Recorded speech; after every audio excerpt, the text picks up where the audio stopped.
আশা করছি আজকের এপিসোড আপনাদের অনেক ভালো লাগবে। বেশি কথা না বলে সবার আগে চলে যাব আজকের প্রথম ঘটনায়। প্রথম যে ঘটনাটি আপনাদের সাথে শেয়ার করবে, এই ঘটনাটি আমাদেরকে যিনি পাঠিয়েছেন তার নাম রাকিব হোসেন। ওনার বাড়ি ঢাকা জেলার নবাবগঞ্জ উপজেলার নয়নশ্রী ইউনিয়নের বকচর গ্রামে। ঘটনাটি দুটো ভাগে বিভক্ত। এই দুটি ঘটনা একই স্থানে ঘটেছে, একই স্থান কেন্দ্রিক। আর এই দুটি ঘটনাই এই রাকিব হোসেন ভাই উনি ওনার ওয়াইফের দুলা ভাই আর কি সম্পর্কে ওনার ভাইরা ভাই তার কাছ থেকে সংগ্রহ করেছেন। আর রাকিব হোসেন ভাইয়ের যেই বাড়ি এটা তো বকচর গ্রামে। আর ওই যে ওয়াইফের আপন দুলা ভাই সম্পর্কে যিনি ওনার ভাইরা ভাই তার নাম হচ্ছে মোহাম্মদ রানা। ওনার বাসা আবার এই নবাবগঞ্জ উপজেলার কলাকাপ্পা ইউনিয়নের হাড়ভাঙা গ্রামে। তো এই যে হাড়ভাঙা গ্রাম, এই হাড়ভাঙা গ্রামে যে এই যে ভাইরা ভাইয়ের আপন দুই কাকা আছেন যাদের সাথে মূলত ঘটনাটি ঘটেছিল। মেজ কাকা তার নাম হচ্ছে মোহাম্মদ নাসির, আর ওই ভাইরা ভাইয়ের ছোট কাকা তার নাম হচ্ছে মোহাম্মদ হারেস। ওনাদের বাড়িও কিন্তু এই হাড়ভাঙা গ্রামে। তো সাল 1990, তখন এই নাসির কাকার বয়স 21 বছর, আর ছোট কাকা যিনি মোহাম্মদ হারেস তার বয়স 19 বছর বা 18 বছর এরকম আর কি। তখন কিন্তু ওই গ্রামে ইলেকট্রিসিটি সব বাড়িতে নাই, হাতে গোনা কয়েকটা বাড়িতে আছে আর কি। আর এখন তো অনেক উন্নত হয়েছে, তখন তো এরকম উন্নত ছিল না, বিশেষ করে ওই 90 সালের দিকে আর কি। একদম অজপাড়াগা বলতে যেটা বোঝায় ওইটা আর কি। নাসির কাকাদের বাসায় ওই সময় একটি টেলিভিশন ছিল, আর ওনাদের বাড়িতে আবার ইলেকট্রিসিটি না থাকার কারণে টেলিভিশনটা ব্যাটারি দ্বারা চালাতে হতো। ওই সময় কারো বাসায় যদি টেলিভিশন থাকতো, আশেপাশের অনেক মানুষ কিন্তু ওই বাসায় ভিড় করত সংবাদ দেখার জন্য, বিভিন্ন অনুষ্ঠান, তারপর সিনেমা এগুলো দেখার জন্য। নাসির কাকাদের বাসায়ও অনেক লোকজন আসতেন আর কি। একদিন কি হয়, দিনের বেলাতেই টিভির ব্যাটারি চার্জ শেষ হয়ে গিয়েছিল। ওনারাও খেয়াল করেন নাই, কারণ তখন যে ব্যাটারিগুলো ছিল, এখন যেরকম আমরা দেখি যে গাড়ির মধ্যে যে ব্যাটারিগুলো থাকে ওই রকম ব্যাটারি ছিল। তবে ওই সময়ের ব্যাটারিগুলোর যে কেস বা চেহারা এগুলো কিন্তু একটু অন্যরকম ছিল। এখন তো দেখা যাচ্ছে যে সাদা বডি, উপরে লাল একটা অংশ রয়েছে, এরকম দেখা যায়। তো ওই সময় অধিকাংশ ব্যাটারির যেই খাপটা বা খোলসটা এটা থাকতো কালো, তার উপরের অংশটাও একটু অন্যরকম থাকতো। এখান থেকে অ্যাসিড আবার বের হয়ে যেত, মানে অনেক ধরনের সমস্যা তখন ছিল, তখনকার বাস্তবতায় আর কি। আর চার্জ কতটুকু আছে কি নাই এটা কিন্তু বোঝা যেত না, হঠাৎ করেই চার্জ শেষ হয়ে যেত। সবসময় তো আর খেয়াল থাকে না যে কতটুকু চার্জ আছে কি নাই, এটা কিন্তু অনুমান করে ধরে নিতে হতো। তো দিনের বেলাতেই ব্যাটারির চার্জ শেষ হয়ে যায়। এখন রাতের বেলাতে প্রোগ্রাম কিভাবে দেখবেন? তখন যেটা করতে হতো, ব্যাটারির চার্জ শেষ হয়ে গেলে বাজারে নির্দিষ্ট দোকানে সেই ব্যাটারিটা দিয়ে আসতে হতো চার্জ করার জন্য। এর জন্য টাকা দিতে হতো। একবার রিচার্জের জন্য ওই সময়ে প্রায় 10 টাকা দোকানদাররা নিত। এর জন্য তাদের বিদ্যুৎ খরচও হতো, আর ব্যাটারি ভাড়া দিত। নির্দিষ্ট টাকার বিনিময়ে ব্যাটারিগুলো তারা ভাড়া দিতেন। তো ওনাদের তো নিজেদের ব্যাটারি ছিল। এখন হয় কি, যে ব্যাটারি চার্জ তো শেষ হয়ে গেছে, চার্জ হতেও তো সময় লাগে, নির্দিষ্ট সময় তো তাদেরকে দিতে হবে। এখন এত সময় তো নাই, এর থেকে এই ব্যাটারিটা দিয়ে অন্য একটা ব্যাটারি যদি নিয়ে আসা যায় সেটা ভালো হয়। ওই চিন্তা করে ওই ব্যাটারিটা চার্জে দেওয়ার জন্য ওনারা বাসার থেকে বাইরে বের হবেন। পরের দিন আবার সিনেমা রয়েছে, কারণ শুক্রবারে দেখা যেত যে বাংলা সিনেমা হতো। এটা দেখার জন্য অনেকে ওই সময় মুখিয়ে থাকতো, কারণ তখন কিন্তু বাংলাদেশের মানুষের বিনোদনের একমাত্র মাধ্যমই ছিল, বিশেষ করে টেলিভিশনের যে বিনোদনটা, এটার একমাত্র মাধ্যমই ছিল হচ্ছে এই শুক্রবারে সিনেমা দেখা, আর হচ্ছে টুকটাক যে নাটক হতো সেটা। আর তাছাড়া সিনেমা হল বা এই যে অন্যান্য যে সমস্ত বিনোদনের যে বিষয়গুলো, এগুলো তো আসলে সবাই যেতে পারতেন না, সবার পক্ষে সেটা সম্ভব হতো না। এই নাটক মানে বিটিভির নাটক আর সাপ্তাহিক সিনেমা, এটাই মানুষের বিনোদনের মাধ্যম। তো সেটাও যদি মিস হয়ে যায়, সারা সপ্তাহ কেমন যেন আসলে মানুষ মন মরা হয়ে থাকতো। শুক্রবারে সিনেমা রয়েছে, তখন আবার আরেকটা সমস্যা ছিল, সেটা হচ্ছে যে দেখা যেত মাসে একটা সিনেমা হতো বা 2 সপ্তাহ পর একটা সিনেমা হতো, মাঝখানে ইংরেজি সিনেমা হতো, মুভি অফ দ্য উইক বলতো। তো ওই সময়টা বিশেষ করে যে বৃহস্পতিবার, সময়টা বৃহস্পতিবার ছিল আর কি, পরের দিন শুক্রবার, ওই শুক্রবারে বাংলা সিনেমা হওয়ার কথা। সবাই তো উত্তেজনায় আছে যে কালকে সিনেমা হবে, এদিকে তো ব্যাটারির চার্জ শেষ, এখন ব্যাটারি তো চেঞ্জ করতে হবে। চেঞ্জ করতে কে যাবে? তখন এই নাসির ভাইয়ের বাবা উনি বললেন যে ঠিক আছে তোরা যা, তবে একজন না দুজনেই যাবি, মানে 2 ভাইকে যেতে বললেন।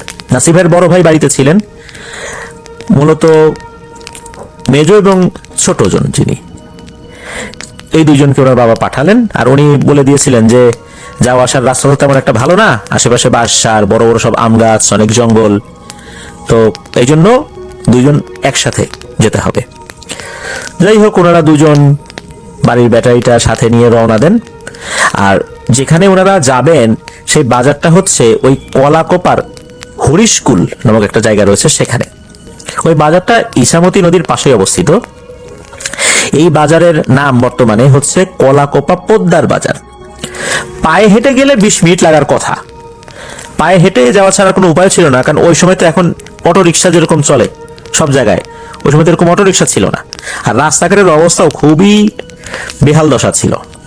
এখন তো অনেক যানবাহন হয়ে গেছে, রাস্তার অবস্থাও ভালো। ওনারা 2 জন একসাথে বাজারের উদ্দেশ্যে রওনা দেন। বলে রাখা ভালো যে রাস্তা দিয়ে ওনারা যাবে, রাস্তার 2 পাশে অনেক আগে থেকেই অনেক বছরের পুরনো স্থাপনা ছিল, যেমনটা আমি এই ঘটনার শুরুর দিকে বলেছি, এখনো আছে। আশেপাশে অনেক বাঁশঝাড় জঙ্গল ছিল। নবাবগঞ্জের যারা আছেন তাদের কাছে কিন্তু এই পুরনো স্থাপনা যেগুলো আছে এগুলো কিন্তু খুবই ঐতিহ্যবাহী হিসাবে তাদের কাছে জনপ্রিয়। এই পুরনো স্থাপনাগুলোর মধ্যে অধিকাংশ নতুন করে সংস্কার করা হয়েছে। বর্তমানে এখানে একটি পার্ক করা হয়েছে যার নাম দেওয়া হয়েছে কলাকোপা প্যালেস পার্ক। অনেক সুন্দর করে এটা সংস্কার করা হয়েছে। দূর দূরান্ত থেকে প্রতিদিন বিভিন্ন দর্শনার্থী এখানে কিন্তু আসেন ঘুরতে। তো ওনারা হাঁটতে হাঁটতে বাজারে পৌঁছে যান। তো ব্যাটারি দিয়ে আর একটা ব্যাটারি নিয়ে বাসার উদ্দেশ্যে ওনারা রওনাও দিয়েছেন। রাত তখন আনুমানিক 10টা বেজে গেছে, কারণ ওনারা বাজারে এসেছেন, একটু ঘোরাঘুরি করেছেন আর কি। আর বিকালের দিকে চার্জ শেষ হয়ে গেলেও ওনারা রওনা দিয়েছিলেন কিন্তু রাতের বেলা।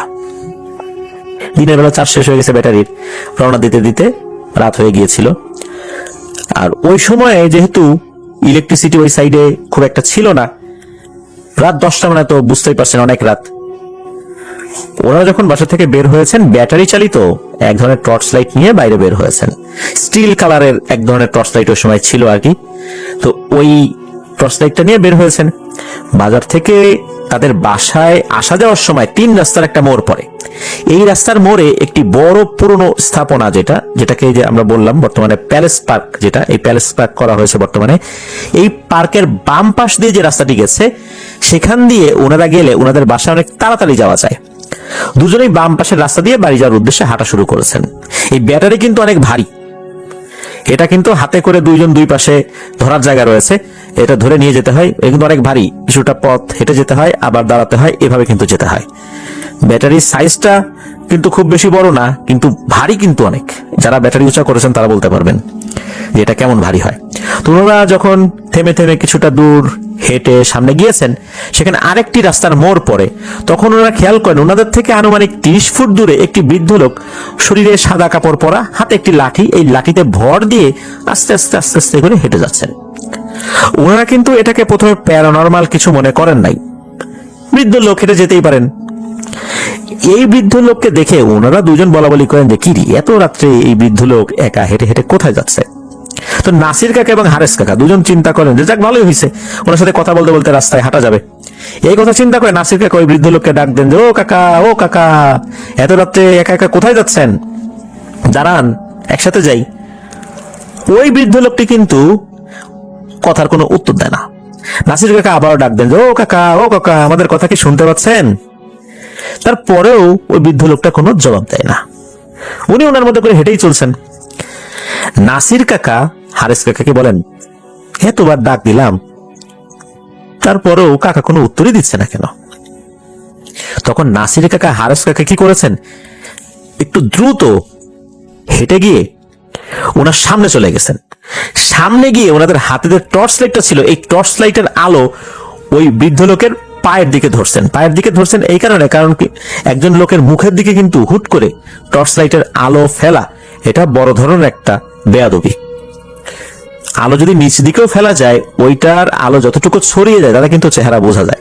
কখনোই কারো মুখের দিকে হঠাৎ করে টর্চের আলো ফেলা ঠিক নয়। এই কারণে ওনারা পায়ের দিকে ধরছেন। যখনই পায়ের দিকে ধরছেন তখন ওনারা যেটা দেখেন সেটা দেখার জন্য ওনারা দুজন মোটেও প্রস্তুত ছিলেন না। ওনারা দুজনেই দেখেন এই বৃদ্ধ লোকের পা দুটো পুরোপুরি উল্টা দিকে ঘোরানো। এই দৃশ্য দেখে দুজনেই তো মারাত্মক ভয় পান। এরপর যখন ওনারা মুখের দিকে তাকিয়েছেন তখন ওনারা তো মারাত্মক ভয় পেয়ে যান। ওনারা দেখেন এই বৃদ্ধ লোকটির মুখটা অনেক বড়, মানে তার বডির তুলনায় তার মুখের যেই গড়নটা হওয়ার কথা ছিল, কারণ আমাদের প্রত্যেকেই তো বডির মাপ অনুযায়ী মাথার একটা সাইজ থাকে, কিন্তু তার বডির মাপ থেকে মাথার সাইজটা মনে হচ্ছে 10 গুণ বড়। এটা কিন্তু পেছন থেকে বোঝা যাচ্ছিল না, সামনে এসে বোঝা যাচ্ছে। আর তার মুখমণ্ডলটা দেখে মনে হচ্ছে যে তার মুখমণ্ডল পুরোটাই একদম মনে হচ্ছে গলে গেছে, মাংস গলে গলে পড়ছে, একদম মুখমণ্ডল পচে গেলে যেরকমটা হয় আর কি ওই রকম। দাঁতও বেরিয়ে গেছে, চোখ নাই বা সাদা সাদা হয়ে আছে, চোখের চোখ গোল গোল সাদা সাদা হয়ে আছে, এরকম অবস্থা। এই দৃশ্য দেখার পর ওনারা এতটাই ভয় পেয়েছিলেন যে ওইখানে দুইজন একসাথে অজ্ঞান হয়ে পড়েছেন, ব্যাটারি ওইখানেই পড়ে আছে। এদিকে রাত হয়ে যাচ্ছে, এই দুজন বাড়িতে আসে না, কিছু হলো কিনা এরকম একটা চিন্তা ভাবনা করে, ওই সময় তো মোবাইল ফোন ছিল না যে ফোন করে জানবেন যে কোথায় আছেন ওনারা। তখন এই নাসির কাকার বাবা এবং নাসির কাকার যে বড় ভাই, এই দুজন বের হন তাদেরকে খুঁজতে। ওনারা টর্চ লাইট নিয়ে বের হয়েছেন যখন, ওই রাস্তা তো ওই একটা রাস্তা দিয়ে আসতে হবে, তো ওনারা ওই শর্টকাট রাস্তাটাই ধরেছিলেন। অন্য রাস্তা ছিল অনেক ঘোরাপথ, ওই ঘোরাপথ দিয়ে সাধারণত ওনারা আসা যাওয়া করেন না, ওনারা জানতেন যে শর্টকাট রাস্তা দিয়ে ওনারা আসবেন। তো ওই রাস্তায় যখন ওনারা এগিয়েছেন তখন দেখেন এই দুই ভাই রাস্তার পাশে অজ্ঞান হয়ে পড়ে আছে, ব্যাটারি ওই পাশে পড়ে আসে। এরপর তো দুজনকে বাসায় নিয়ে আসা হয়। তাদের যখন জ্ঞান ফেরত আসে, বাসার সবাই তো জিজ্ঞেস করে কি হয়েছিল তাদের সাথে। তখন এই নাসির কাকা এবং হারেস কাকা তাদের সাথে ঘটে যাওয়া ঘটনা সবাইকে খুলে বলেন। তখন নাসির কাকার বাবা তাদেরকে বলেন, তোমরা হয়তো ভয়ঙ্কর কোনো জিনের খপ্পরে পড়ছিল, আল্লাহর রহমতে দুজন ছিল বলে কোনো ক্ষতি হয় নাই, একজন হলে নিশ্চিত কোনো ক্ষতি করত। এরপর দুজনকে একজন কবিরাজের কাছে নিয়ে যাওয়া হয়, কবিরাজ তাদেরকে ঝাড়ফুঁক করে দেন। এরপর আল্লাহর রহমতে তাদের আর কোনো সমস্যা হয় না, দুজনেই সুস্থ হয়েছেন। তো দুজন সুস্থ হয়ে যাওয়ার পর এটা নিয়ে যে আরো তাদেরকে সাফার করতে হবে এমনটা না, এভাবেই ওনাদের সাথে এই ঘটনাটা সমাপ্তি হয়ে যায়। এবার আসি পরের ঘটনায়।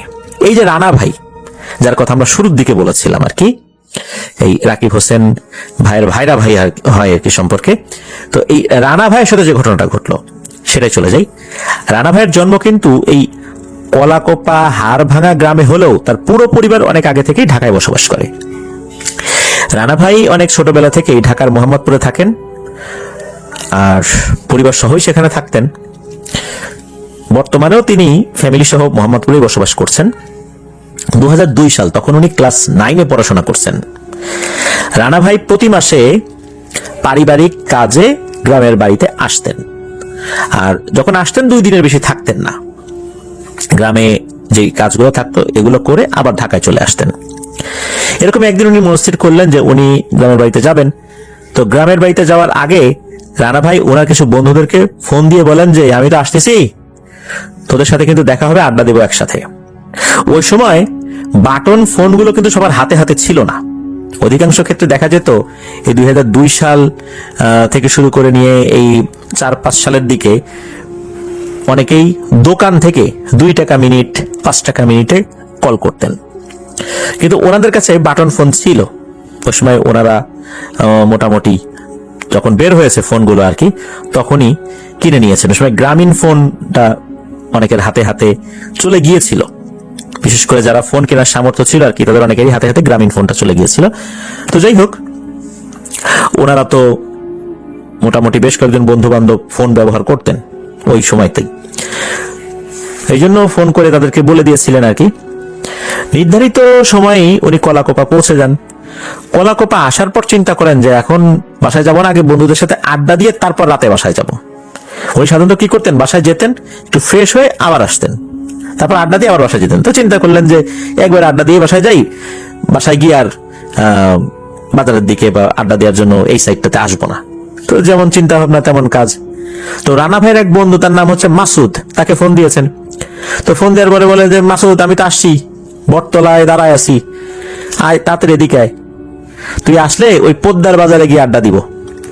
তখন ওনার বন্ধু মাসুদ বলে যে আমার তো একটা অন্য কাজ পড়ে গেছে, অন্য একটা জায়গায় আসছি, এখন আমি আসতে পারতেছি না, আমার কাজ যদি শেষ হয় তখন আসতে পারবো। তখন রানা ভাই বলেন যে ঠিক আছে, তো তুই যখন কাজ শেষ করে বাসার দিকে যাবি তখন আমাকে ফোন দিস, একসাথে বাসায় যাব, কারণ আমার বাসায় যাওয়ার পথ তো ওই দিক দিয়েই, রাস্তাটা বেশিটা ভালো না, তোর সাথে একসাথে বাসায় যাবো। তো ওনার বন্ধু মাসুদ বলেন ঠিক আছে, আমি ফোন দিব না। তো রানা ভাই তখন কি করছেন, আরো 3-4 জন বন্ধু আছে, চয়ন, রাজু, সাজু, এই 3 জন বন্ধু, তাদেরকে ফোন দিচ্ছেন। তো এরা চলে আসছে, এবং তাদের সাথে ওই কলাকোপার পোদ্দার বাজারে আড্ডা দিতে থাকেন। আড্ডা দিতে দিতে রাত 11টার মতো বেজে গেছে। তো রাত 11টাতে বেজে গেছে এটা উনি খেয়াল করেন নাই। যখন মনে হলো রাত 11টা বেজে গেছে, বাসায় তো যেতে হবে, তখন ওর বন্ধু মাসুদকে ফোন করছেন, কি রে মাসুদ, তুই তো আসলি না, তো রাত এত রাত তো অনেক হয়ে গেছে, এত রাত হয়ে গেছে, তোর কাজ কি এখনো শেষ হয় নাই? তাড়াতাড়ি বাজারে আয়, একসাথে বাসায় যাব, ঢাকা থেকে আসছি, জার্নি করছি। তখন তার বন্ধু মাসুদ বলে, আমি তো কখন কাজ শেষ করে বাসায় চলে আসছি, তুই তো আর ফোন করে বললি না যে তুই এখনো বাজারে আড্ডা দিচ্ছিস, আমি ভাবছি অনেক রাত হয়ে গেছে, মনে হয় তুই বাসায় চলে গেছিস, এই জন্য তোকে আর ফোন দেই নাই।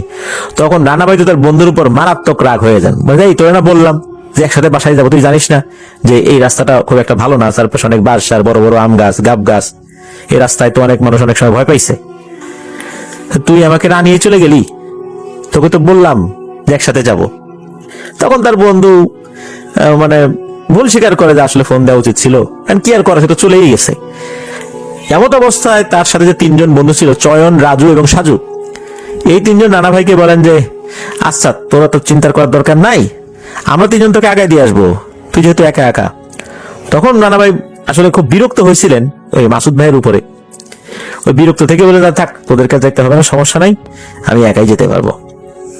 ওই 3 জন এগিয়ে দিতে চেয়েছিলেন, কিন্তু রানা ভাই আর রাজি হন নাই। তো রানা ভাই বন্ধুদেরকে বিদায় দিয়ে বাসার দিকে হাঁটতে শুরু করেছেন। উনি যখন রাস্তা দিয়ে হেঁটে আসছেন তখন ওনার মনে পড়ে যায় যে হাই রে, নাসির কাকা এবং হারেস কাকার সাথে তো এই জায়গাতে একটা ঘটনা ঘটছিল অনেকদিন আগে। ওই ঘটনার কথা যখন তার মনে পড়ছে, পরবর্তীতে নাসির কাকা এবং হারেস কাকার কাছ থেকে উনি ঘটনা শুনেছিলেন এই রানা ভাই, তো ওই যে শুনেছিলেন এইটা ওই সময় যখন মনে পড়ছে, তখন স্বাভাবিকভাবে তার ভিতরে বেশ ভয় কাজ করতে থাকে। আবার চিন্তা করছেন যাক আল্লাহ ভরসা, কিছু হবে না।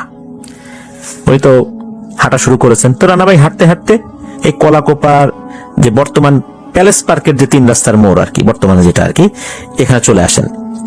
তখন স্বাভাবিকভাবেই তাকে বাম পাশের যে রাস্তা, সেই রাস্তা দিয়ে যেতে হবে। এরপর উনি হাঁটা শুরু করেন। কিছুদূর যাওয়ার পর যখন তিনি সেই মোড় এবং বাঁশের খুব কাছাকাছি, তখন হঠাৎ করে ওনার ভিতরে কেমন যেন একটা অস্বস্তি বোধ হতে থাকে, ওনার শরীরটা ঘামতে থাকে। রানা ভাই চিন্তা করেন যে কি ব্যাপার, হঠাৎ করে এমন হচ্ছে কেন? অনেক সময় মানুষের হাই প্রেশার বা লো প্রেশার হলে শরীর যেমন অস্থিরতা অনুভূত হয়, শরীর ঘামতে থাকে, চোখে ঝাপসা দেখতে থাকে মানুষ, মাথা ঝিমঝিম করে, শরীর ভার হয়ে যায়, এমনটা তার কাছে মনে হচ্ছিল। কিন্তু ওনার তো এরকম লো প্রেশার বা হাই প্রেশার নাই, ওনার এরকমটা হচ্ছে কেন? উনি এরকম চিন্তা করতে করতে যখন একটু সামনের দিকে আগানো শুরু করেছেন, হঠাৎ করে ওই যে বাঁশঝাড়টা ছিল পাশে, বাঁশঝাড় থেকে প্রচন্ড শব্দ করে হো হো শব্দ করতেছে। এটা হাসি না, কিন্তু হো হো করে যে হাসছে বিষয়টা এরকম না, হো হো শব্দ করতে করতে একটা অবয়ব ওর পেছনে চলে আসছে, সামনে না, পেছনে। তো রানা ভাই এটা দেখছেন যে ওই একটা অবয়ব হো হো শব্দ করতে করতে পেছনে চলে আসছে। উনি তো মারাত্মক ভয় পেয়েছেন, উনি এতটাই ভয় পেয়েছিলেন যে পেছনে ঘুরে তাকাবার মতো সাহস ওনার ছিল না। রানা ভাইয়ের বর্ণনা অনুযায়ী ওই অবয়বটা যখন ওর পেছনে এসে দাঁড়িয়েছে, তখন মনে হচ্ছিল পেছনটা অনেকটা আলোকিত হয়ে গেছে, আর ওই অবয়বটা প্রচন্ড জোরে হো হো হো হো শব্দ করেই যাচ্ছে, আর চারপাশে মনে হচ্ছে বাতাসে সবকিছু দুমড়ে মুচড়ে যাচ্ছে। রানা ভাই কিন্তু অনেক সাহসী মানুষ ছিলেন, কিন্তু এমন পরিস্থিতিতে যদি কেউ পড়েন, কারোকে সাহস ধরে রাখা সম্ভব হয়? তো রানাবার ক্ষেত্রেও সেটাই হইল, ওনার পক্ষে সাহস ধরে রাখা সম্ভব হচ্ছিল না। তারপরেও সাহস নিয়ে সূরা ফালাক, সূরা নাস, আয়াতুল কুরসি এগুলো পড়ছেন এবং সামনের দিকে হাঁটা শুরু করেছেন। রানা ভাই তারপরও খেয়াল করেন যে ওই অব্যক্ত তার পেছনে পেছনে আসছে। যখন আসছিল ধপাস ধপাস শব্দ হচ্ছিল, মনে হচ্ছে বড় বড় পা ফেলে আসছে। রানা ভাই যখন অনেক জোরে জোরে সূরাগুলো মুখ দিয়ে উচ্চারণ করে পড়ছেন, তখন মনে হয় পেছনের শব্দ হচ্ছে না আর পেছনে কেউ নাই। কিন্তু যখন ওনার সূরাটা পড়াটা শেষ হয়ে যায়, যখন সূরা ফালাক পড়া শেষ হয়ে যায়, ওই নাস পড়ার আগে মানে সূরা নাস পড়ার আগে মধ্যবর্তী একটু সময় থাকে, মনে হচ্ছে যে ওই সময় ওই জিনিস আবার পেছনে চলে আসে, পেছনে আলোকিত হয়ে গেছে আর বাতাস শুরু হয়ে গেছে। আবার যখন পড়া শুরু করেন জোরে জোরে, তখন আবার নাই। যখন সূরা নাস পড়া শেষ হয়, এরপর যখন আয়াতুল কুরসি পড়া শুরু করবেন, ঠিক এই সময়টা, এই মধ্যবর্তী সময়টাতে আবার ওই জিনিসটা মনে হচ্ছে চলে আসছে। মানে মাঝখানে যদি 1 সেকেন্ডেরও গ্যাপ হয়, সাথে সাথে ওই জিনিসটা পেছনে চলে আসে। আর ওই যে হো হো শব্দ তো আছেই, আসার সাথে সাথে হো হো শব্দ করে।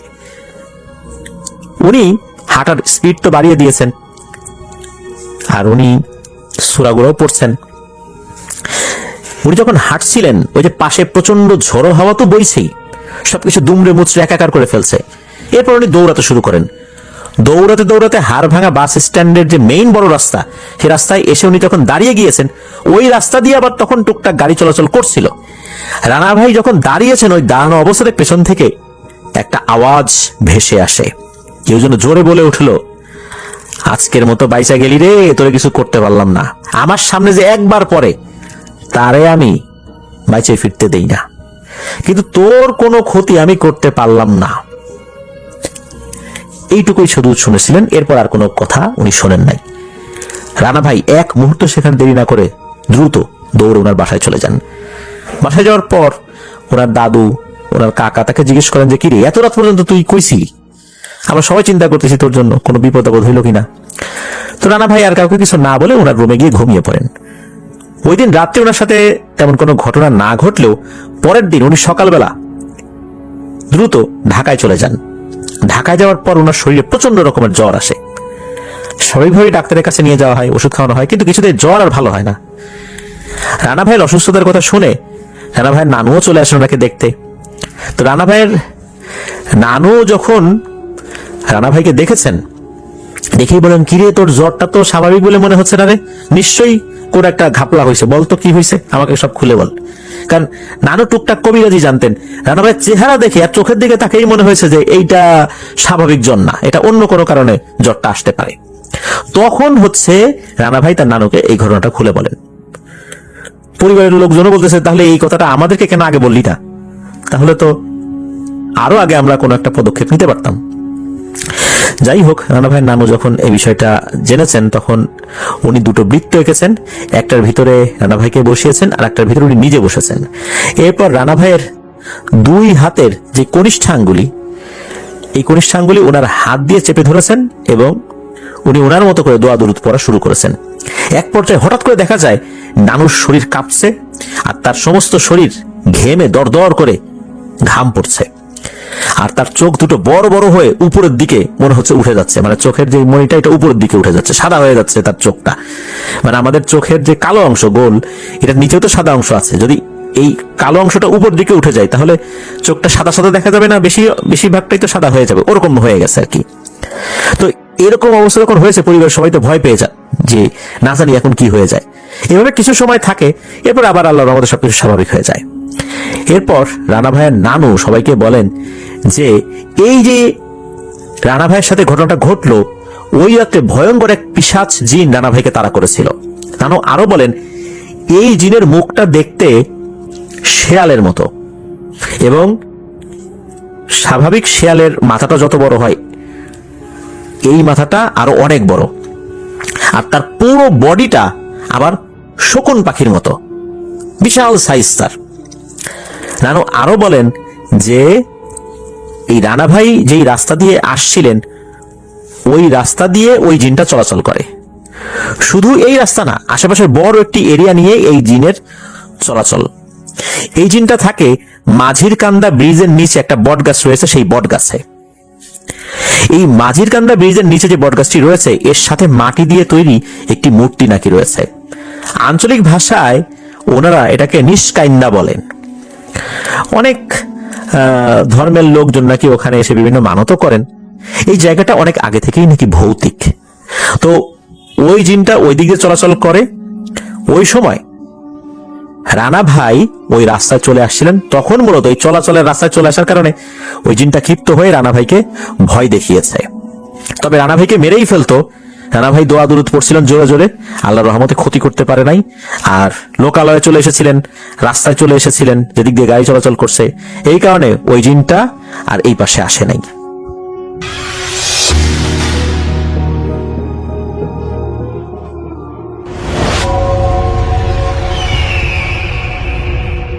যেভাবে লেখা আছে আমি সেভাবে পড়ছি।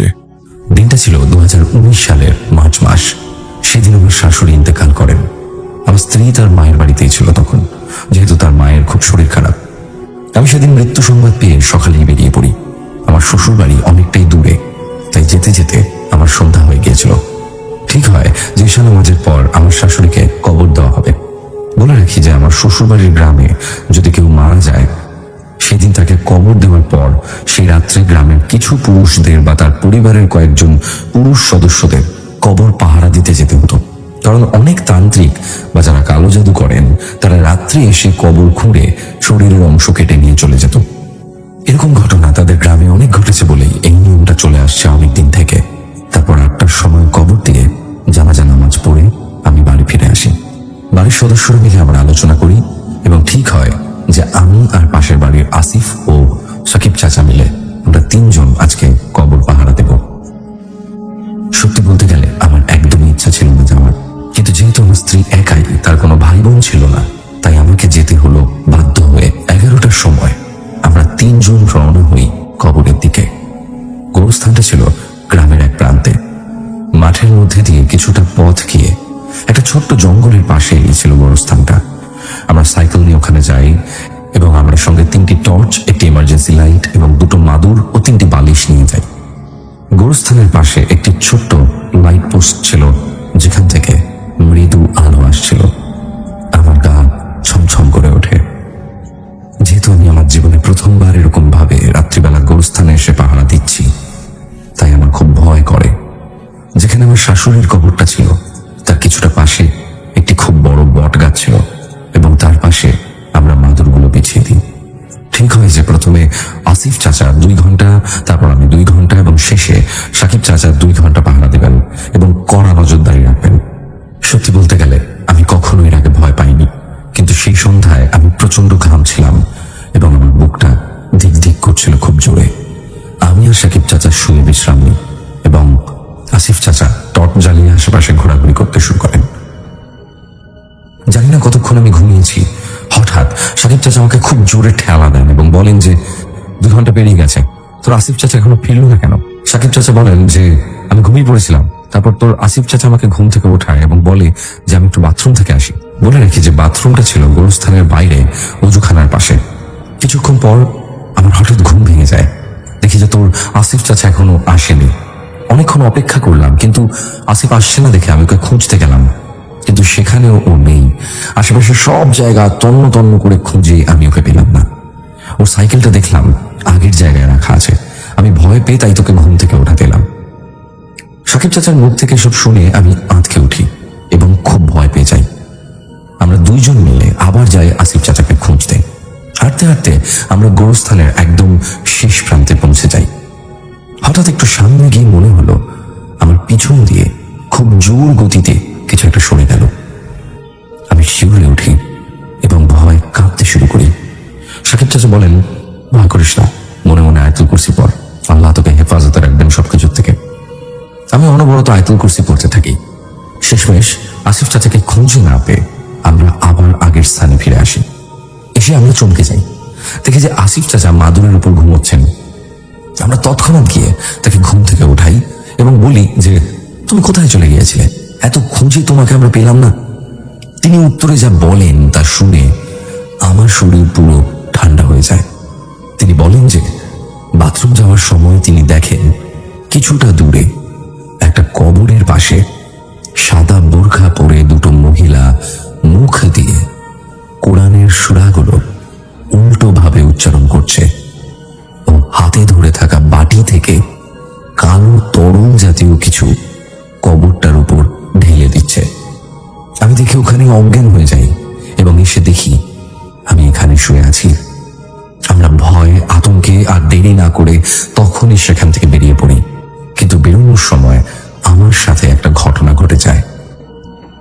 ঠিক কবরস্থানের গেট দিয়ে বেরোবো তখন আমি পিছন ফিরে বটগাছটা লক্ষ্য করতেই দেখি যে গাছটার পিছন দিক থেকে মুখ আড়াল করে একটা লম্বা ছায়ামূর্তি সাদা বোরখা পরে, কিছুটা বোরখার অংশ হাওয়ায় ভাসছে। আমি সাকিব চাচাকে টেনে এনে তাকে দেখাতে যাই, কিন্তু তৎক্ষণাৎ সেটা ওখান থেকে উধাও হয়ে যায়। এরপর আমরা তিনজন বাড়ি ফিরে আসি। সকালে উঠেই মৌলানার কাছে যাই ব্যাপারটা জানার জন্য। মৌলানা বলেন যে হয়তো কোনো খারাপ জিন মানুষ সেজে তার কোনো কাজ সম্পন্ন করার জন্য সেই কবরে গিয়ে হাজির হয়েছিল সেই রাতে। তো এই ভয়ানক অভিজ্ঞতা আমি সারা জীবন ভুলবো না। উপরওয়ালার অনেক শুকরিয়া আদায় করি যে সে রাত্রে আমাদের কোনো ক্ষতি হয়নি। দারুণ ঘটনা, অসাধারণ একটি ঘটনা শুনলাম নাসিম, এবং অবশ্যই তুমি কিন্তু তোমার যে ঘটনার কালেকশন রয়েছে সেই ঘটনাগুলি পাঠাও, এবং ব্যাপারটি খুবই ক্রিপি ছিল, তাই জন্য আজকে সবার ফার্স্ট ঘটনাটি আমি এটি সিলেক্ট করেছি। আশা করছি তুমি এবং তোমার পরিবারের সকলে অনেক ভালো আছো। যেভাবে লেখা আছে আমি সেভাবে পড়ছি। হ্যালো, আমি রোহিত, বাঁশদ্রোণী মেট্রো স্টেশনের পাশে থাকি। ঘটনাটি শুনেছিলাম আমি আমার গার্লফ্রেন্ডের বার্থডেতে। তো হয়েছিল কি, দাদু আমাদের ঠিক যেভাবে বলেছিল আমি সেভাবে আপনাকে বলছি। দাদুর বয়স এখন 71 বছর। তখন খুব জোর হলে দাদুর 18-19 বছর বয়স হবে, এবং দাদুরা বীরভূম জেলায় থাকতো। দাদু এবং দাদুর বন্ধুরা মিলে একদিন ঠিক করলো তারা সিনেমা দেখতে যাবে। আর গ্রামের সিনেমা হল মানে বোঝই, তাও আবার আজ থেকে বহু বছর আগের কথা। তো দাদুদের বাড়ি থেকে সিনেমা হল অনেকটাই দূরে। তো তোহাট বলে একটা জায়গা ছিল, সেখানে ছিল সেই সিনেমা হল। তো দাদুরা ঠিক করলো যে পাঠশালা থেকে ছুটি হওয়ার পর তারা 5 জন বন্ধুরা মিলে 6টা থেকে 8টার যে বিকেলের সিনেমা হয় সেই সিনেমাটা দেখতে যাবে। ঠিক যেমন কথা তেমন কাজ। পরের দিন তারা ঠিক পাঠশালায় পড়া শেষ করে 5 জন মিলে একটা পা ভ্যান করে হাটে চলে গেল। রাত 8টার সময় সিনেমা শেষ হওয়ার পর তারা বাইরে এসে দেখে যে কোনো গাড়ি নেই, কোনো ভ্যান নেই।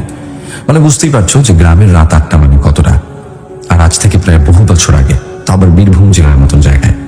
তো দাদুরা ঠিক করলো বন্ধুরা মিলে গল্প করতে করতে 3 কিলোমিটার রাস্তা হেঁটে চলে আসবে। তো দাদুদের মধ্যে এক বন্ধু দাদুকে বলল যে রাস্তা দিয়ে না গিয়ে মাঠ ভেঙে গেলে কেমন হয়, তাহলে তো তাড়াতাড়ি বাড়ি পৌঁছানো যাবে। প্রথমে দাদুর 2 বন্ধু না করলেও 30 মিনিট হাঁটার পর সবাই মিলে এটাই ঠিক করলো যে এইবার মাঠ ভেঙে যাওয়া যাক। মাঠ ভেঙে যেতে যেতে দূর থেকে তাদের গ্রাম দেখা যায়। অন্ধকারে টিম টিম করছে কারোর ঘরের হ্যারিকেনের আলো, দূরে ঝিঝি ডাকছে, আর শুধুমাত্র 5 বন্ধুর আওয়াজ। তো সেই গ্রামে একটা নিয়ম ছিল। সে নিয়ম হলো যে রাত্রিবেলা যদি বাড়িতে কেউ মারা যেত তাহলে তাকে দাহ করতে শ্মশানে নিয়ে যাওয়া হতো না, এবং সেই লাশ সারা রাত বাড়িতে রাখা হতো না। মাঠের মধ্যে মরা গাছ ছিল, সেই মরা গাছের মধ্যে সেই লাশগুলোকে সারা রাত ঝুলিয়ে রাখা হতো। পরের দিন সকাল হলে ফ্যামিলি মেম্বাররা এসে সেই লাশ নামিয়ে দাহ করতে নিয়ে যেত। তো দাদুরা এরকম মাঠের মধ্যে দিয়ে হাঁটতে হাঁটতে হঠাৎ করে দেখে যে মরা গাছের মধ্যে প্রত্যেকটা ডালে একটা করে লাশ ঝুলছে। দাদুরা দেখে অবাক যে এতগুলো লাশ একসাথে, গ্রামে এত লোক মারা গেছে নাকি, কি হয়েছে? এটা দেখতে দেখতে তাদের বন্ধুদের মধ্যে একজন ঠিক করলো যেগুলো সত্যি কি লাশ নাকি অন্য কিছু। বলে ঠিক করলো যে চল আরো কাছে গিয়ে দেখে আসি, এবং সবাই মিলে তখন সেই গাছটার দিকে ধীরে ধীরে এগিয়ে যেতে লাগলো যে ওগুলো সত্যি লাশ নাকি অন্য কিছু দেখার জন্য। যখন গাছটার সামনে ওরা গেছে এমন সময় একটা বিশাল আওয়াজ করে গাছটা ভেঙে পড়তে লাগলো তাদের গায়ের উপর। তো দাদুরা যেমন তেমন করে 5 জন মিলে পালিয়ে আসার চেষ্টা করলো, কিন্তু শেষমেশ তাদের 5 জনের উপরই গাছটা পড়লো, কিন্তু সেই রকম ভাবে কারোর কোনো ক্ষতি হলো না। একটু ছিলে গেল পিঠ, হাত, এই সমস্ত নর্মাল একটা চোট।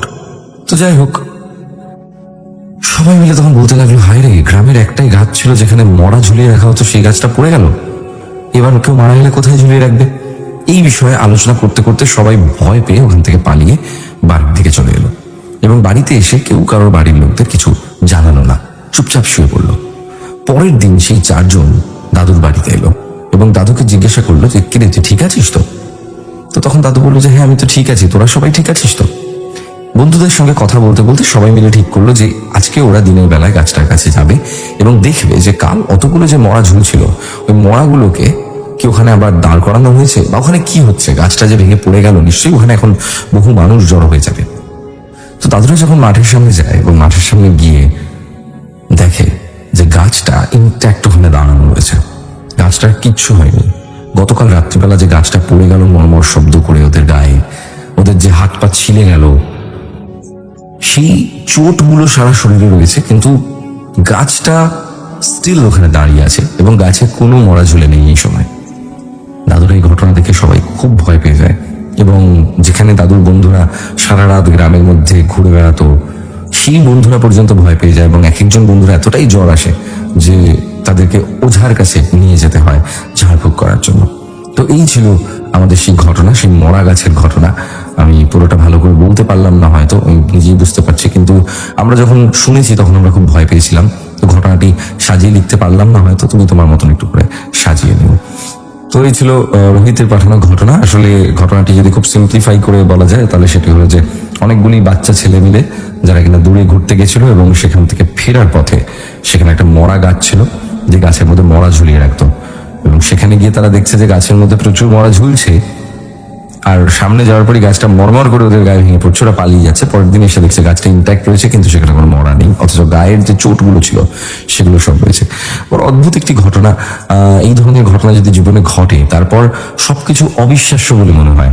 যা চোখের সামনে দেখছি, যা অনুভব করছি, শরীরে যা চিহ্ন আছে, যা গতকাল রাত্রিবেলা এক্সপিরিয়েন্স করলাম, আজকে সকালবেলা উঠে মনে হচ্ছে যে হয়তো সব স্বপ্ন ছিল, কিন্তু শরীরের যে ফিজিক্যাল যে আঘাতগুলো, সেই আঘাতগুলো রয়ে গেছে। এরকম আমাদের জীবনে বহু সময় হয়, কখনো কখনো অনেক স্বপ্নকে সত্যি বলে মনে হয়, কিন্তু ঘুম থেকে উঠে আমরা দেখি যে হায় রে, আমি তো একটা স্বপ্নের জগতে ছিলাম। আর এই স্বপ্নের জগৎটা যদি সত্যি হতো, কখনো মনে হয় যে কতই না ভালো হতো।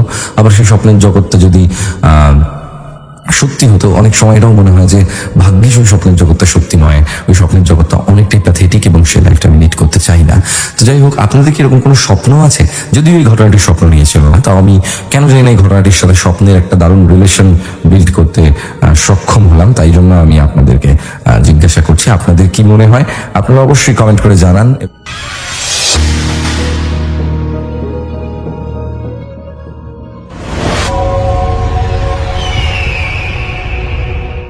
আমি চলে যাব ঘটনায়। যিনি আমাদেরকে ঘটনাটি পাঠিয়েছেন তিনি হচ্ছেন আমাদের রায়হান শরীফ ভাই। ঘটনাটি সিলেট জেলার একটি চা বাগানের। সিলেট মেইন শহরের সাথে একটা নাম করা টি স্টেট রয়েছে। 1981 সালের দিকে সেখানে আজমত নামের একজন লোক কাজ করত। সেই সময় সিলেট শহর আজকের মতো অত উন্নত ছিল না। আজমত সাহেব ও তার স্ত্রী সেই টি স্টেটে দিন মজুর হিসেবে কাজ করত। তাদের সাথে আর বেশ কয়েকজন তাদের মতো করেই দিন মজুরের কাজ করত। সেখানে একজন লোক ছিল, একজন বৃদ্ধ লোক ছিল, তার নাম ছিল জয়নাল, যাকে সবাই জয়নাল চাচা বলে ডাকত। উনি ছিলেন প্রচন্ড শান্ত প্রকৃতির, চাপা স্বভাবের লোক ছিল। সবার সাথে কথা বললে কোনোদিনও নিজের ব্যাপারে কাউকে কোনো কিছু বলতো না। নিজেদের মধ্যে আলাপচারিতার মাঝে বেশ কয়েকদিন সবাই এটা খেয়াল করে। তাই একটা সময় সবাই জয়নাল চাচাকে সরাসরি তার পরিবারের কথা জিজ্ঞেস করলে জয়নাল চাচা সবার প্রশ্ন কোনো না কোনো ভাবে সে এড়িয়ে যায়। এছাড়া টি স্টেটের ম্যানেজার যখনই চাচাকে তার বাসার কথা জিজ্ঞেস করত, তখনই জয়নাল চাচা বলতো পিছনের ওই পাহাড়ে তার বাসা। সবাই খুব অবাক হতো, এই বয়সে সে পাহাড় থেকে কিভাবে এসে সারাদিন কাজ করে আবার সেই পাহাড়ে ফেরত যায়। সবাই আবার এটাও ভাবে হয়তো তার কোনো ছেলে মেয়ে নেই, তাই তাকে এই বয়সেও এত কাজ করতে হচ্ছে। এসবের জন্য একটা সময় সবার মনে জয়নাল চাচা একটা আলাদা জায়গা করে নেয়। এরই মাঝে একটা জিনিস লক্ষ্য করা যায় যে জয়নাল চাচার একটা বিশেষ গুণ ছিল, সে বাচ্চাদের সাথে তার বেশ সখ্যতা ছিল। বাচ্চারাও তাকে বেশ পছন্দ করত। ঠিক তেমনি আজমতের 6 বছরের মেয়েটাও জয়নাল চাচাকে দাদু বলে ডাকত আর সারাক্ষণ তার পেছনে ঘুরত। আজমতের বাবা মা নেই, তাই সে তার মেয়ে আর জয়নাল চাচার এই সম্পর্কটা খুবই নর্মাল ভাবে নেয়। খুবই খুশি ছিল যে আমার মেয়ে একজনকে দাদু বলে ডাকছে, এ তো ভালো কথা, কারণ আমার তো বাবা মা নাই। তো দাদু তো বলছে একজনকে। সে খুশি হতো, খুশি ছিল, নিজেও মনে মনে ভাবতে থাকে বাচ্চাটার দাদার একটা অভাব পূরণ হচ্ছিল। তবে এইসব কিছুর মধ্যে দিয়ে সবাই যে একটা গভীর অন্ধকারে ছিল সেটা তখনও পর্যন্ত কেউ আঁচ করতে পারেনি। কয়েকদিনের মধ্যেই পাশের টি স্টেট থেকে খবর আসে সেখানের 5 বছরের একটি মেয়ে নিখোঁজ।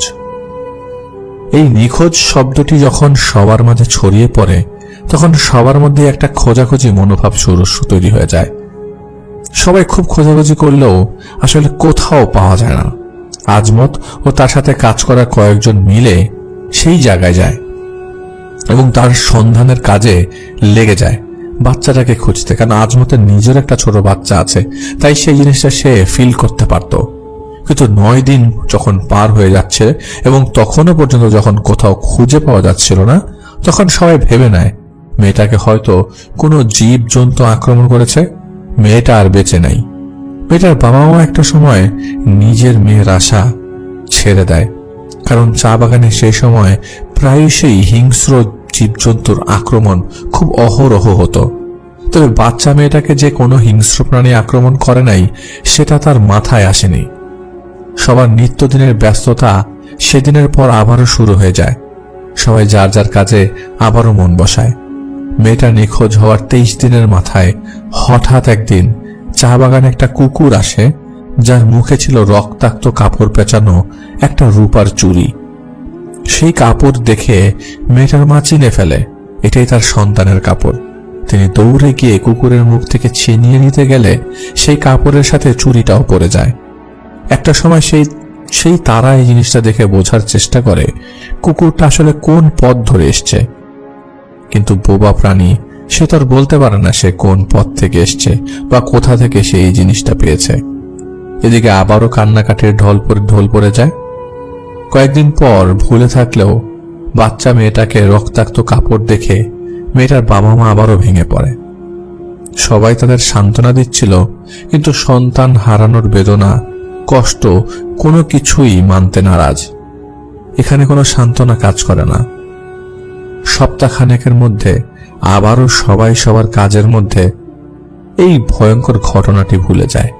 কিন্তু এরও 11 দিন পর, মানে প্রথম বাচ্চাটি নিখোঁজ হওয়ার প্রায় 41 দিন পর নিখোঁজ হয় আরো একটি শিশু। এই শিশুটিকেও এরপর আর খুঁজে পাওয়া যাচ্ছিল না। কয়েকদিন পর জানা যায় শিশুটির মাথাবিহীন দেহ উদ্ধার করা হয়েছে সিলেটের অন্য কোনো এক জেলা থেকে। এই ঘটনার কয়েক মাসের মধ্যে এর মধ্যে 5 জন শিশু নিখোঁজ হয় এবং একইভাবে মাথাবিহীন দেহ উদ্ধার করা হয়। পুরো এলাকাটা জুড়ে একটা ভীতিকর পরিবেশ সৃষ্টি হয়ে যায় যখন সবার মধ্যে থেকে জানাজানি হয়ে যায়। প্রত্যেকটি বাবা মা তার ছোট ছোট সন্তানদেরকে সাথে সাথে রাখা শুরু করে। কেউ কেউ তো কাজের সময় বাচ্চাদেরকে কোমরে বেঁধে নিজের কোমরে রশি বেঁধে কাজ করত। আজমত তার মেয়েকে নিয়ে খুব চিন্তিত হয়ে পড়ে। সেই সময়গুলোতে আজমত তার মেয়েকে কারো সাথে মিশতে দিত না, তবে জয়নাল চাচার সাথে ঠিকই আজমতের মেয়ে খেলা করত। অনেকেই সেখান থেকে যার যার বাচ্চার কথা ভেবে কাজ ছেড়ে চলে যায়। বিভিন্ন জায়গা থেকে নতুন নতুন লোক আসে এবং তারা চা বাগানে কাজ করা শুরু করে দেয়। সেই নতুন লোকদের মধ্যে একজন ছিল আব্দুল মোতালেব। সে কয়েকদিন আজমতদের পাশের চা বাগানে কাজ করে একটা সময় আজমতদের বাগানে কাজ নেয়। প্রথম দিকে সেই লোকটার চালচলনে সবার একটু সন্দেহ জাগে, কারণ সেই লোকটা সবার সাথে তেমন ভালো মতো কথা বললেও জয়নাল চাচাকে সে এড়িয়ে চলত। সবাই হয়তো ব্যক্তিগতভাবে লোকটার নিজের কোনো সমস্যা আছে, তাই হয়তো সে এমন করছে। যেহেতু জয়নাল চাচা সবার খুব পছন্দের লোক ছিল, সেহেতু সবাই সেই মোতালেব নামক লোকটাকে এড়িয়ে চলতে শুরু করে দেয়। মোতালেব ব্যাপারটা বুঝতে পেরে কিছু বলে না, সে নিজের কাজ নিজেই করতে থাকে। হঠাৎ একদিন আজমতের মেয়েকে খুঁজে পাওয়া যায় না। কান্নার ঢল পড়ে যায় চারিদিকে। সবাই খুঁজতে থাকে, তবে সবাই একটা জিনিস মিস করে যায় সেই প্রথম থেকে যা জানতে পারে মোতালেবের কথা থেকে। সবাই যখন কিছুক্ষণ খুঁজে আজমতের মেয়েকে খুঁজে পায় না, তখন সবাই একত্রে বসে আলোচনা করতে থাকে যে এইভাবে আর কত বাচ্চা হিংস্র প্রাণীর জন্য হারাতে হবে। ঠিক এমন সময় মোতালেব জিজ্ঞেস করে বসে, আচ্ছা এই গ্রামে আজ পর্যন্ত কতজন বাচ্চা হারিয়েছে? এর মধ্যে একজন দাঁড়িয়ে বলে, এই 8 থেকে 9 জন হবে। কি আর হবে এসব বলে এখন? আজ যে হারিয়েছে তাকে তো আর খুঁজে পাওয়া যাবে না। তখন মোতালেব বলেন, আচ্ছা বাচ্চা মেয়েরা যখন হারিয়ে যেত তখন আপনাদের জয়নাল চাচা কোথায় থাকতো? আবার সেই লোক বলে, জয়নাল চাচা? সে আর কই থাকবে, আমাদের সাথে থাকতো। মোতালেব, এখন চাচা কোথায়? সে লোকটা তখন বলে যে হবে আশেপাশে কোথাও মরিয়মকে খুঁজছে। মোতালেব, আপনারা ভুল করছেন। খেয়াল করে দেখুন, যতবার এই গ্রামে মেয়ে শিশু হারিয়েছে ততবার কি সেই মুহূর্তে জয়নাল চাচাকে কেউ দেখেছেন? সবাই একে অপরকে জিজ্ঞাসা করে, কিরে তুই দেখছস না, তুই দেখছস না? আমি তো ওইদিকে ছিলাম, তুই দেখতো দেখছস? কিন্তু একে একে সবাই বলে কেউ দেখে নাই। মোতালেব বলে, আপনাদের এই জয়নাল চাচা কোনো মানুষ না, একটা মানুষরূপী শয়তান বলতে পারেন। সে আসলে এখানে লোক না, সে এসছে বরগুনা থেকে। কালো জাদু করে মানুষের ক্ষতি করার দায়ে তাকে এলাকা থেকে বিতাড়িত করা হয়েছে। আমি নিশ্চিত এই লোকই বাচ্চাদের দিয়ে খুব খারাপ কিছু করার চেষ্টা করছে। আচ্ছা আপনারা কি বলতে পারেন সেই জয়নালের বাসা কোথায়? তখন উপস্থিত থাকা কেউই জানত না জয়নাল চাচার বাড়িটি আসলে কোথায়।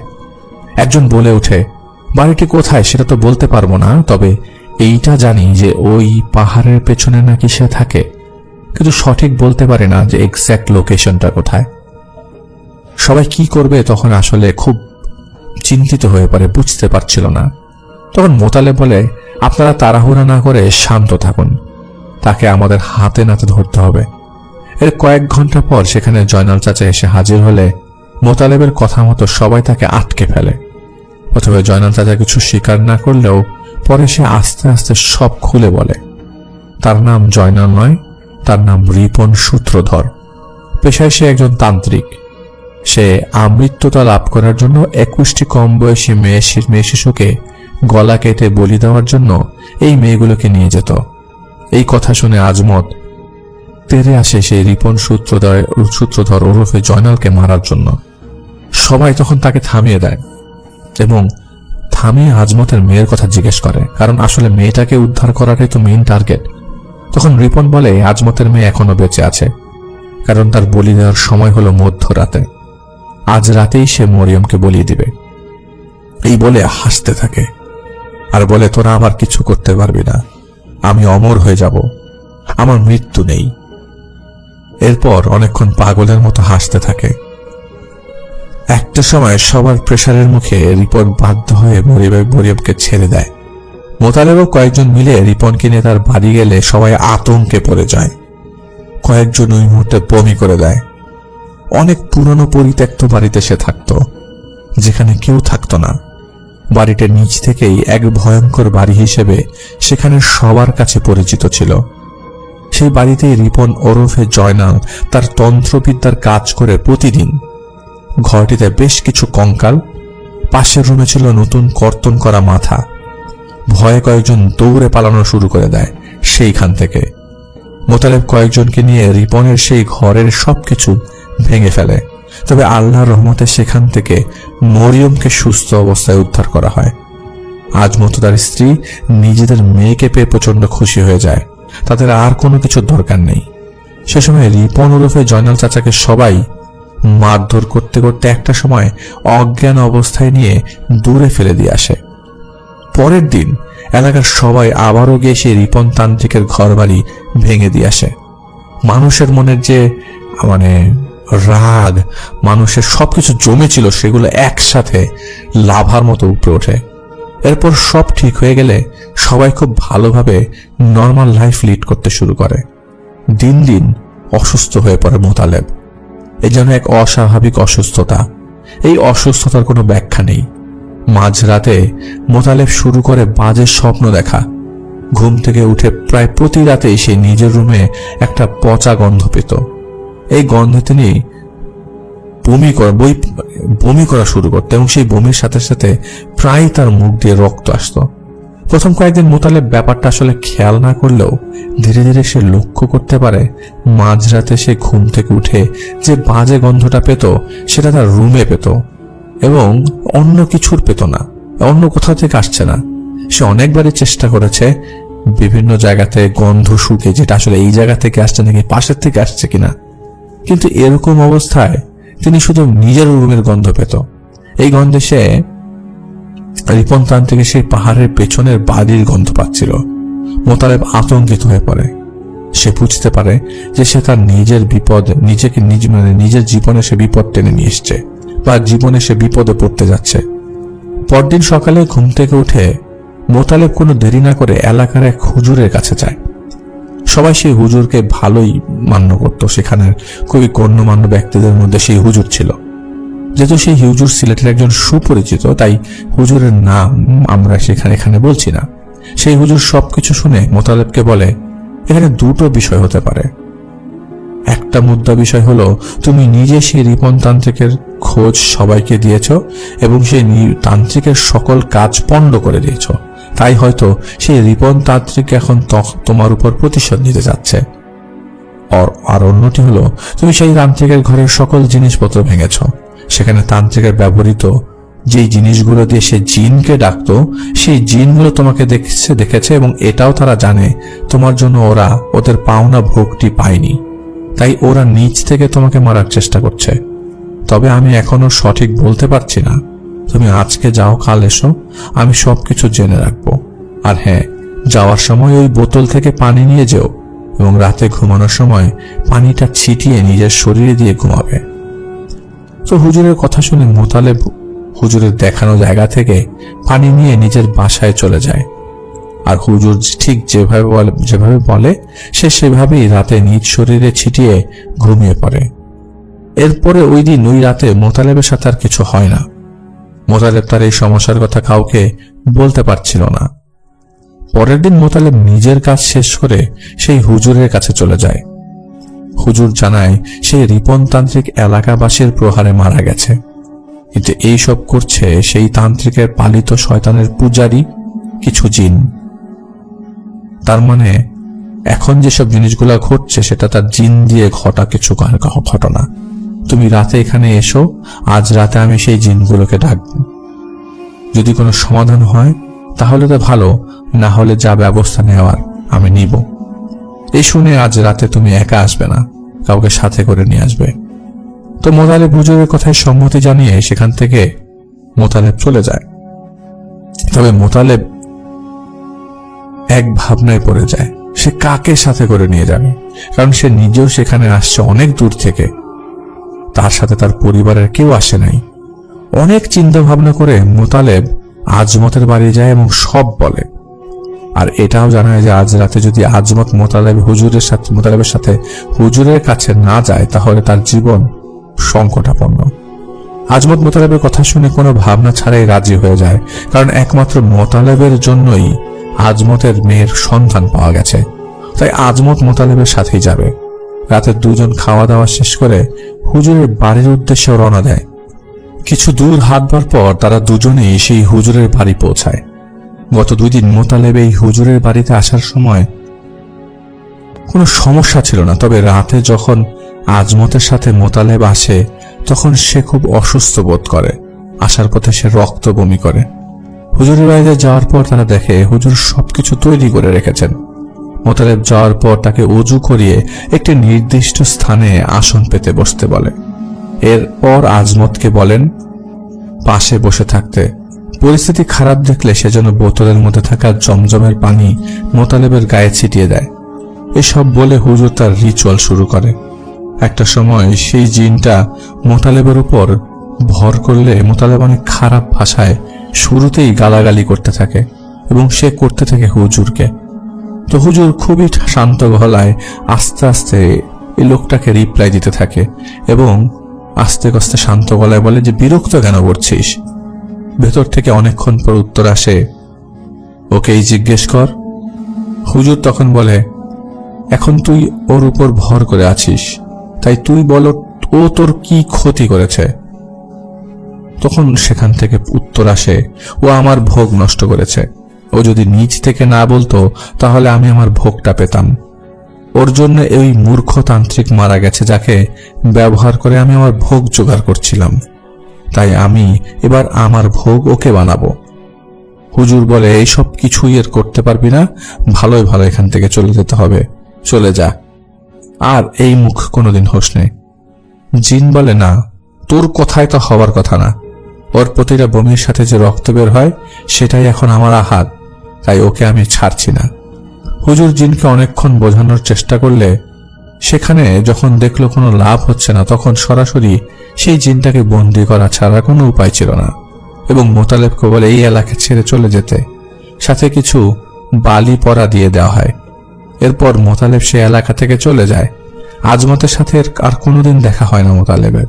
আজমত জানেও না মোতালেব বেঁচে আছে কি মারা গেছে। তবে সেই এলাকায় এই জাতীয় আর কোনো সমস্যা কেউ পরবর্তীতে পরিলক্ষিত করেনি। আজমত চাচা এখনো সেই দিনগুলোর কথা মনে করে প্রায় সময় আতঙ্কিত হয়ে পড়ে। ঘটনাটি সরাসরি আজমত চাচা থেকে সংগৃহীত করা।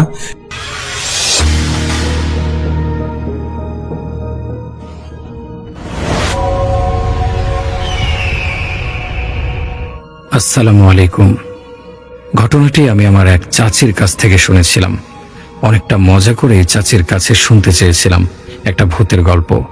বুঝতে পারিনি এটা শোনার পর থেকে আমার এরকম অবস্থা হবে। 2005 সালের কথা। আমার চাচি একটি গার্লস স্কুল আর কলেজে পড়তো, যেটি একটা সময় রাজমহল ছিল। স্কুল আর কলেজটির একটাই বড় বাউন্ডারি ছিল, কিন্তু পরবর্তীতে সরকারি সিদ্ধান্তে ওটাকে স্কুল কলেজ করার কারণে একটি বাউন্ডারি দিয়ে দুটো ভাগ করে দেওয়া হয়। চাচি যখন ক্লাস 9-এ পড়ে তখন সে হঠাৎ একদিন স্কুলের পেছনের দিকটায় যায় তার বান্ধবীর সাথে চটপটি খাবে। তাই ওইখানে স্কুলের দারোয়ান চাচা তার ফ্যামিলি নিয়ে একটি ঘরে থাকতো। সেই চটপটি বিক্রি করত। তো চটপটি খেতে খেতে পিছনে একটা রাস্তা আছে, ওখানে কেউ কখনো যায় না। স্কুল কর্তৃপক্ষের বিশেষ নিষেধ আছে, ওখানে যাওয়া যাবে না।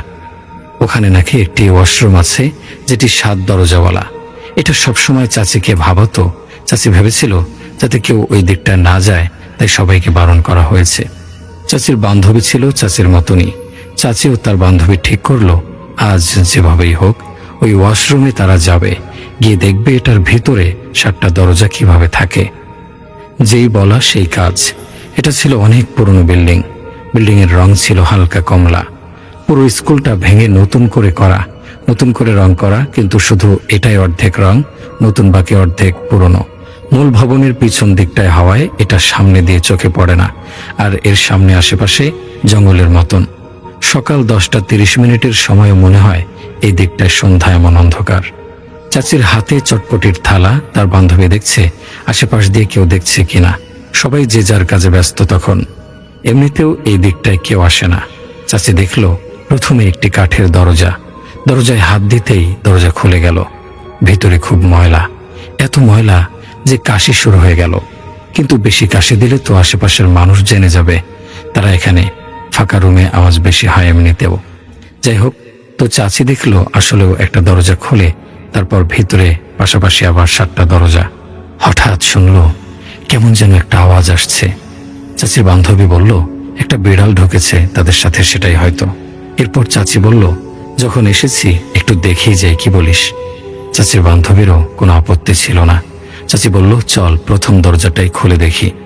প্রথম দরজা খুলে দেখলো কিছুই নেই, ময়লার স্তূপ ছাড়া, শুধু কয়েকটা তেলাপোকা হাঁটছে।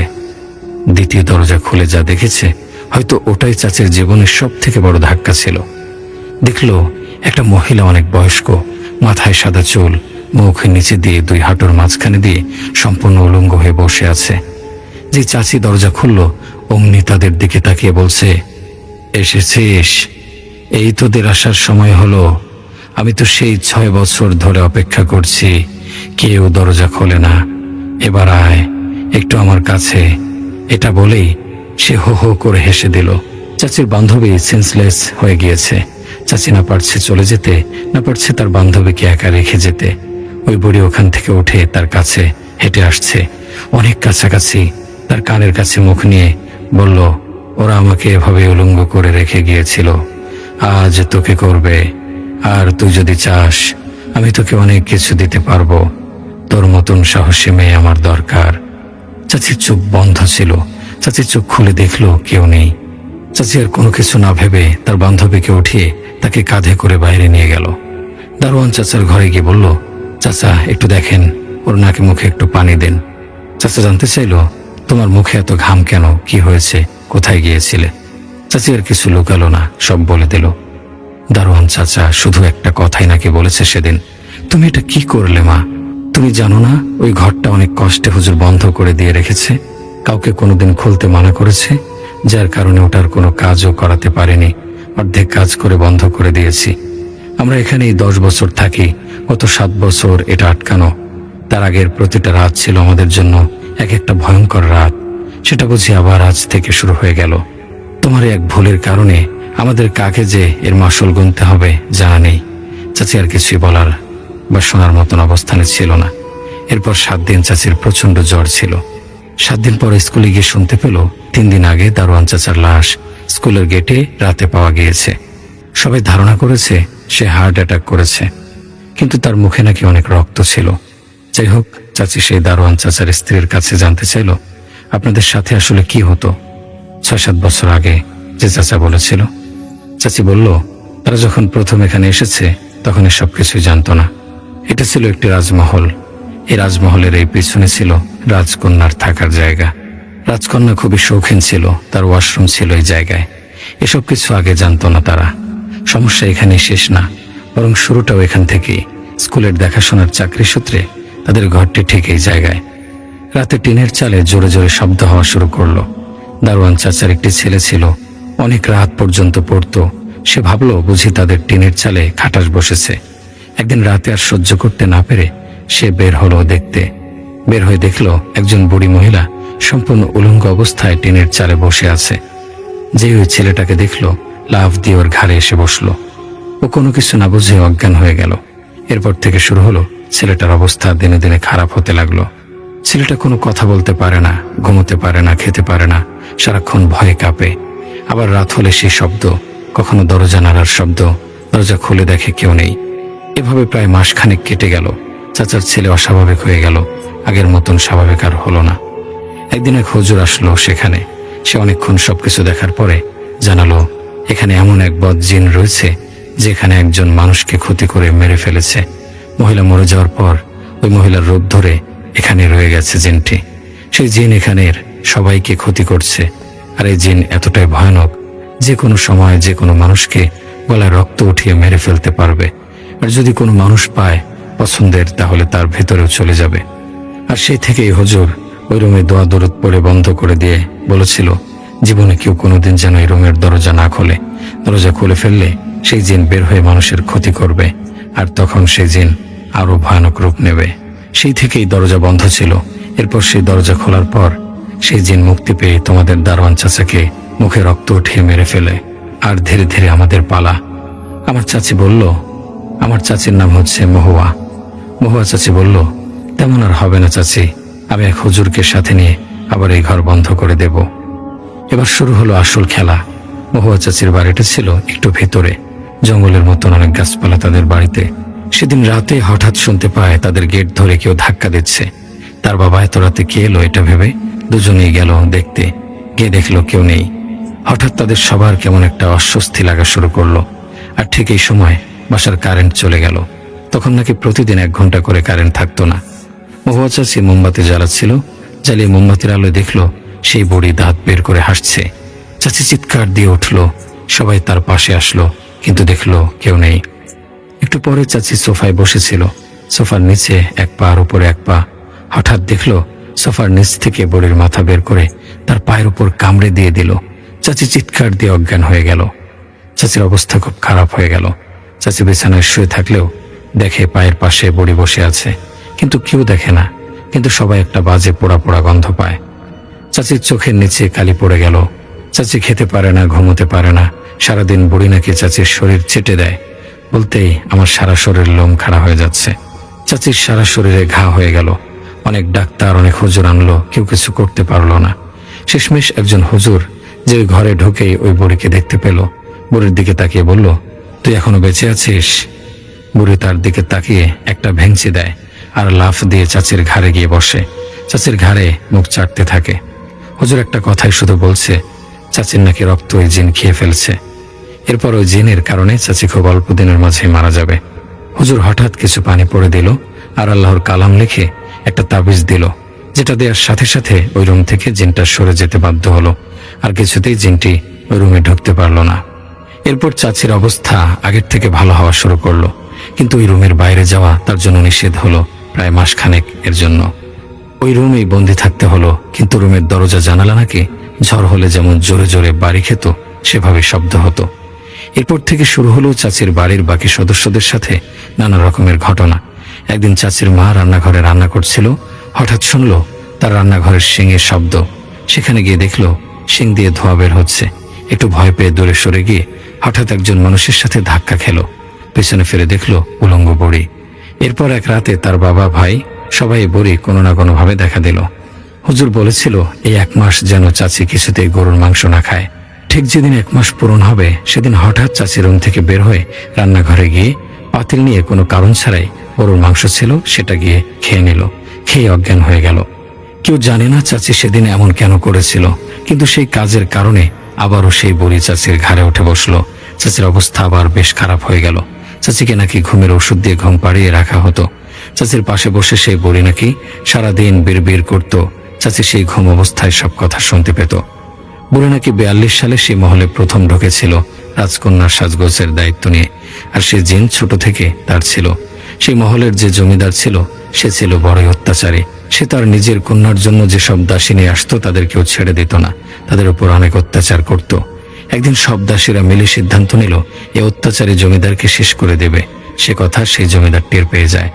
আর সে এতটাই খারাপ মানুষ ছিল যে তার নিজের কন্যা সহ তার মহল জ্বালিয়ে দেয়। সব মানুষগুলো মারা গেলেও এই জিন থেকে যায় সেখানে। আর এই জিন এখন চাচির সাথেই থাকতে চায়। চাচিকে নাকি সে বিয়ে করবে, এরপর চাচি আর তার বিয়ে হবে। এসব চাচির নিজের মুখে না শুনলে আমি জীবনে কোনোদিন বিশ্বাস করতাম না। চাচি এসব বলছিল আর কান্না করছিল। আমি বুঝতে পারিনি চাচির জীবনে এটা এমনভাবে দাগ ফেলে দিয়েছে যে চাচির প্রতিটা ঘটনা সব মনে আছে, তাও খুব নিখুঁতভাবে।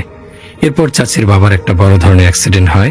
সেই অ্যাক্সিডেন্টের পর থেকে চাচির বাবা আর হাঁটতে পারেন না, সম্পূর্ণ বিছানায়। ওদিকে চাচির এই সমস্যা থেকে বের হওয়ার জন্য হুজুর সহ তাদের একটা নদীর পাড়ে যেতে হবে। নদীর মাঝখানে গিয়ে তাদের এই জিনকে মেরে ফেলতে হবে। এরপর চাচির ভাইকে নিয়ে সেখানে যেতে হবে। এটা ছাড়া আর কোনো উপায় ছিল না, কারণ চাচির বাবা একদম বিছানায়। কিন্তু এই যাওয়াতে ছিল প্রচন্ড বাধা। তখন তাদের বাড়ি থেকে নদীতে যেতে প্রায় 2 ঘন্টা বাসে করে যেতে হয়, যেটা ছিল খুবই কষ্টকর। এর মধ্যে চাচির ভাইয়ের সাথে আরেকটা ঘটনা ঘটে যায়, যেটা ছিল আরেকটা রহস্য। যখন চাচি এই গল্পটা শোনাচ্ছিল ঠিক তার পাশেই তার খালাতো ভাই বসা, যিনি তাদের সাথে পরের দিন নদীতে যাবেন। তিনি বললেন সে ওই ঘটনাটি হতে চায় তার নিজের মুখের মতনই তুলে ধরছি।